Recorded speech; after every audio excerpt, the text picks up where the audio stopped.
رسول اللہ صلی اللہ علیہ وسلم فرماتے ہیں استعینوا علی حوائجکم بالکتمان فإن کل ذی نعمت محسود، اپنی نعمتوں کو چھپا کر رکھا کرو کیونکہ جس پر بھی کوئی نعمت ہو اس پر حسد شروع ہو جاتا ہے۔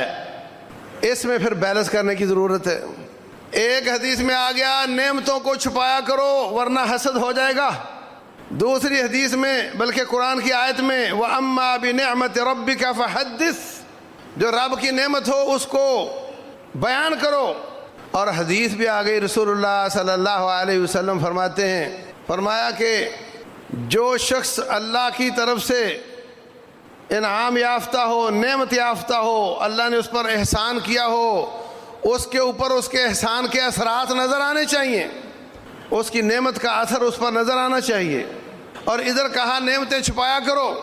اب ان سب کو بیلنس کرنے کی ضرورت ہے۔ لباس آپ پہنتے ہیں، کروڑ پتی آدمی ہے اور فقیروں والا لباس، چیتھڑوں والا لباس پہنتا ہے، یہ اپنے پریزنٹیشن سے بتاتا ہے کہ میں تو، یہ جھوٹ ہے، بتا رہا ہے کہ میں فقیر ہوں حالانکہ وہ فقیر نہیں ہے، جھوٹ ہے۔ اس کو کہا کہ تیرے اوپر نعمت کا اثر نظر آنا چاہیے۔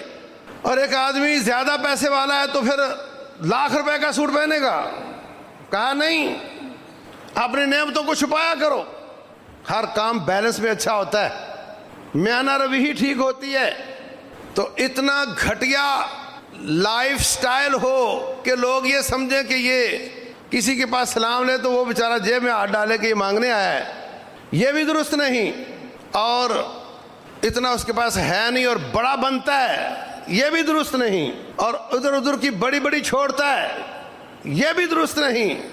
اعتدال میں رہے، مناسب حالت میں رہے، نہ تو نعمتوں کو خام خواہ پریزنٹ کرے اور نہ رب کی نعمتوں کو بہت زیادہ چھپائے کہ وہ فقیر نظر آئے۔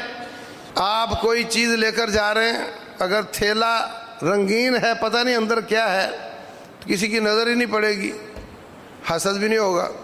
کئی کام وقت سے پہلے بتا دینے سے خراب ہو جاتے ہیں، ان کو پورا ہونے تک کا انتظار کر لینا چاہیے، نہ زیادہ لوگوں کو بتائے۔ کتنے نوجوان 4 دن جم چلے جائیں تو پھر وہ پوری بازو والی قمیص ہی نہیں پہنتے کہ دیکھو میرے بازو کتنے موٹے ہیں، یہ آ بیل مجھے مار والی بات ہے۔ تو اس لیے ہمیں بھی بچنے کی کوشش کرنی چاہیے اور حسد کرنے والوں کو بھی اللہ کا خوف چاہیے۔